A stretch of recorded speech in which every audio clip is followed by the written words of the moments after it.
Вести на Канал 8. Добар ден. Преку спортот до зачувување на традиционалните семејни вредности. И во Кучани промовиран проектот Спортот и семејните вредности на Агенцијата за млади и спорт, што има за цел да ги потикне младите што повеќе време да поминуваат на спортските терени, но истовремено да се мотивираат и родителите да поминуваат што е можно повеќе време со своите деца. Целта е создавање на психофизички здрава младина што ќе биде отргната од пороците на денешнината.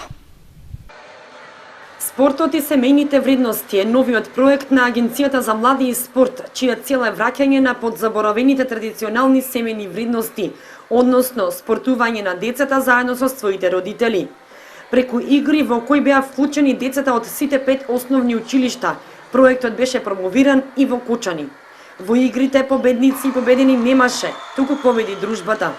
Основната цел на проектот е да ги стимулира дечињата, младите луѓе, што е можно повеќе време да поминуваат надвор, на спортските терени, на спортските борилишта, преку рекреативно и професионално спортување, но истовремено да ги мотивираме нивните родители да поминуваат што е можно повеќе време со нивните деца, со нивните семејства. Спасески упати апел и до останатите општини во Република Македонија во иднина да промовираат своји проекти кои што ќе ги имаат токму овие спортски вредности и ќе се стимулираат семејните вредности. Проектот беше поддржан и од општината Кочани. Се зголемија бројот на часовите по физичко воспитување во сите делови на образованието. Сакам да подсетам дека изградивме мощна јака инфраструктура, заради тоа што во последните години изградивме 2 спортски сали овде во основното училиште Никола Карев и во Оризари во основното училиште Крсте Петков Мисирков.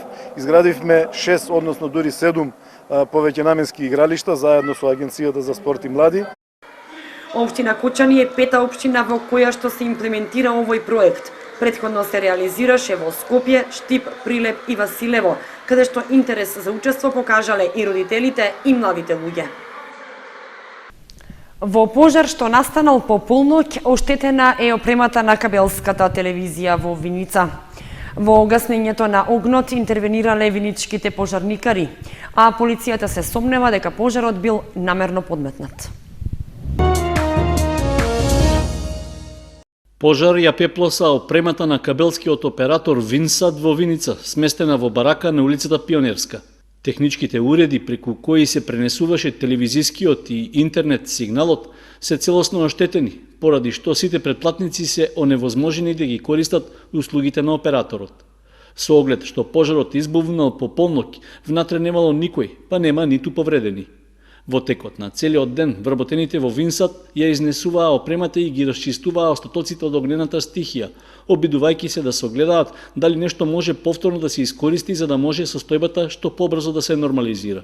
Штетата е многу голема, значи во моментов не знаеме, чекаме доправа да се евидентираат последиците од настанатиот пожар. Се извинуваме на сите предплатници. Во моментално се во прекин, значи со користење на нашите услуги, дел од градот и селата на општина Виница. Очекуваме најбрзо да се реши, уште во текот на денешниот ден имаме веќе екипи на терен кои работат и треба да ги пуштиме повторно услугите. Дури рано изутрината, граѓанин од Виница го пријавил пожарот во бараката на кабелскиот оператор. Соседите од блиските стамбени објекти не забележале што се случило во текот на ноќта. Ја кога устанах, полицијата беше тука, народ, ја мислех били се кратци да крадат. А оно било запалено, ја не знам. Сабале беа тука пожарникарите и полицијата беше и тоа е се. Ништо не сме видели, не сме разбрали, никој е направил, ни шо е. Дојдов овде затоа што немам интернет, немам конекција. Па имале пожар нешто, не знам. По овластување на јавен обвинител, увид на местото на настанот извршиле службеници од полициската станица во Виница, кои се сомневаат дека огнот е подметнат.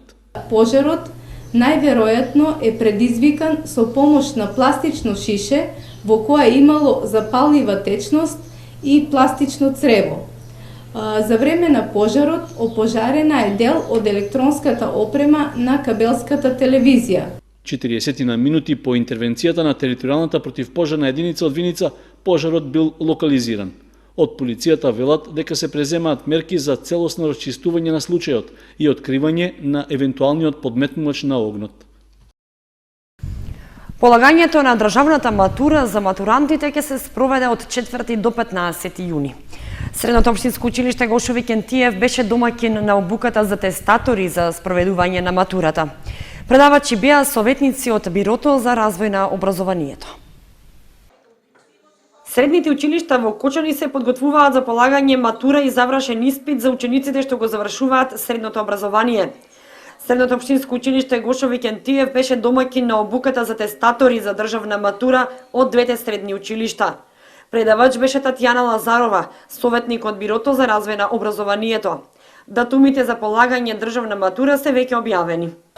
Значи, во нашето училиште вкупно ученици од 4 степен се 194, од кои 47 полагаат државна матура, а 147 се на завршен испит. Од пријавените 47 ученика, значи сите полагаат македонски јазик, бидејќи е задолжителен.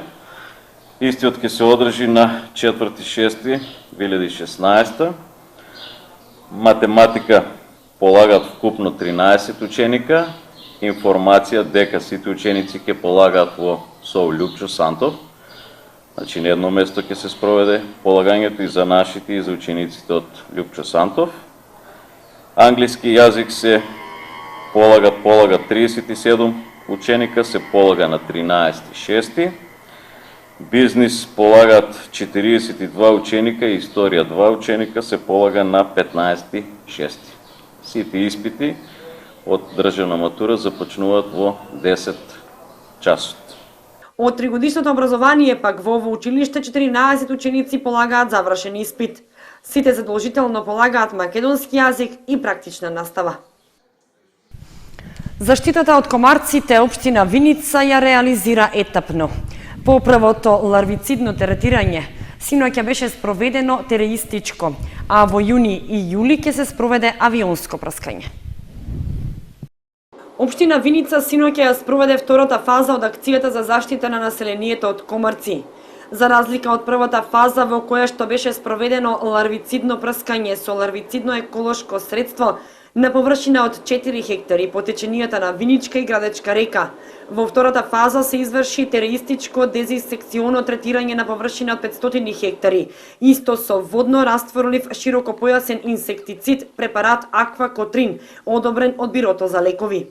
Очекувањата се дека бројката на комарци би се намалила на онаа бројка која што нели би представувала, мислам, и очигледно ефект за луѓето, односно да ја нема таа наезда на комарци која што прави проблеми нели по функционирањето секојдневно на луѓето, а секако и би се прекинала таа алка на пренос на одредени заразни заболувања кои што се пренесуваат преку комарците. Во јуни и јули е планирано и авиотретирање на површина од 1000 хектари. Според надлежните, ова превентива би требало да вроди со плод. Инаку, општина Виница во 2016 година има планирано средства во висина од 880.000 денари за уништување на комарци, или вкупно 1.081.000 за спроведување општи мерки за заштита на населението од болести, од кои 105.000 денари за општа дератизација и 96.000 денари за контрола на квалитетот на водата.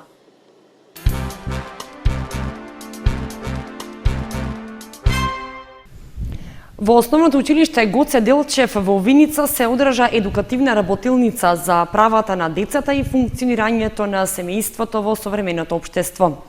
Предавачи беа професори од Правниот факултет во Скопје, а обуката е дел од проектот за помагање на наставниците кои учествуваат во секундарната социјализација на најмладите во државата.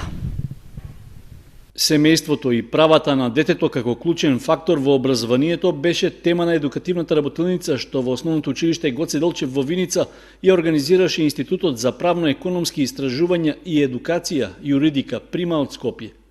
Обуката беше наменета за наставниот кадар на учениците кои учат во деветолетките, а основната нејзина цел е децата уште од најрана возраст да се стимулираат за да го кажат своето мислење, секогаш кога се засегнати нивните права, личност и интереси.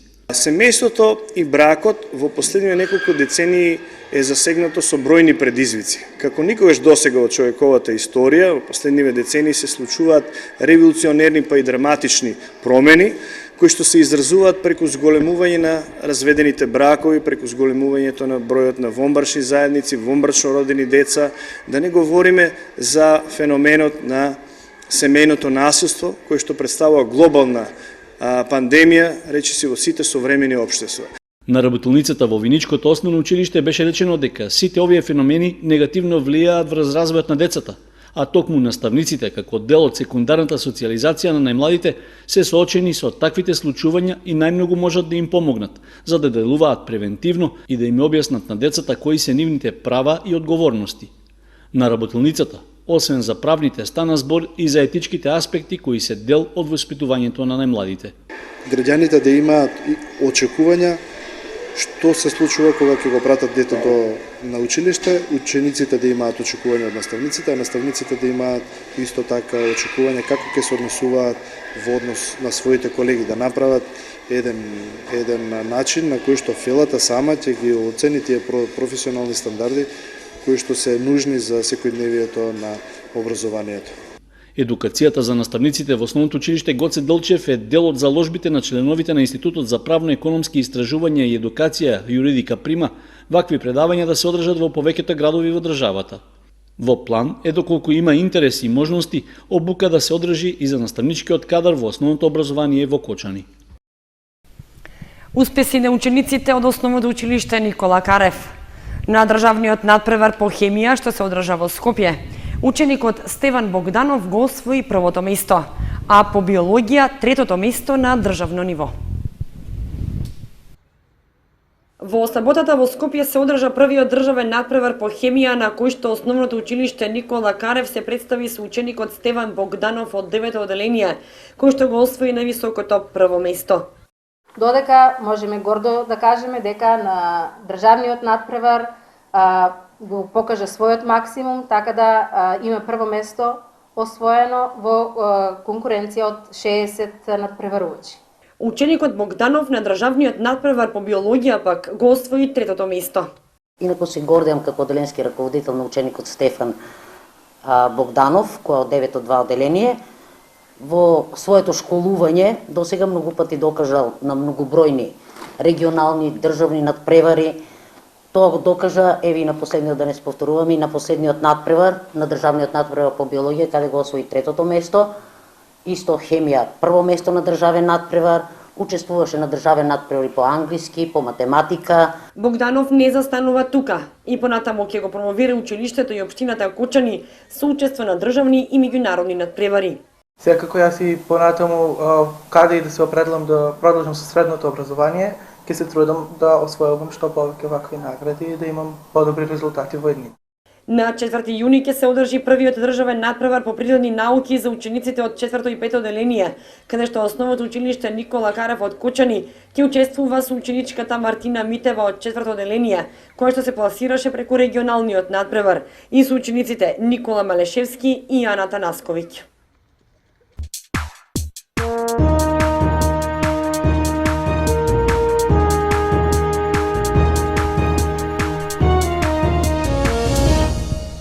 Следува информацијата од спортот. Нов успех за младиот кочански каратист Роберто Здравковски, кој на Балканското првенство го освои второто место. Заедно со него, како членови на македонската репрезентација, учествуваа уште 8 каратисти од Кочани. Роберто Здравковски го освои сребрениот медал на Балканското првенство во карате за деца, што изминатиот викенд се одржа во Белград, Република Србија. Нашиот млад каратист во финалето беше поразен од турскиот репрезентативец Берке Басаран. Здравковски настапи во категоријата борби до 45 килограми и до самото финале имаше одлични настапи. Сепак, во финалната борба му попушти концентрацијата и мораше да се задоволи со сребрениот медал и второто место.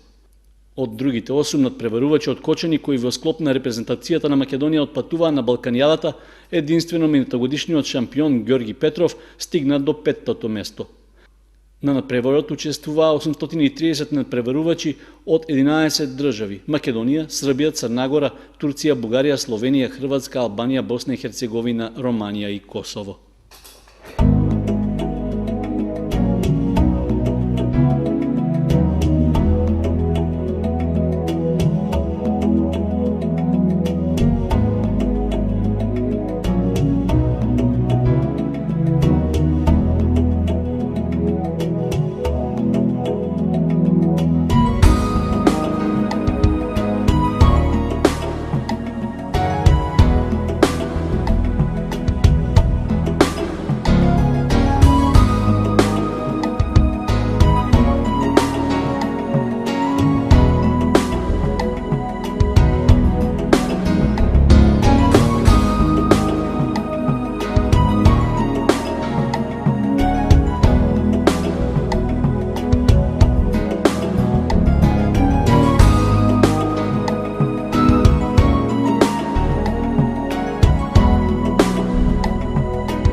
Со прогнозата за времето ги завршуваме и овие вести на Канал 8. Ви благодариме што бевте со нас. Имајте убава вечер. Дојдување.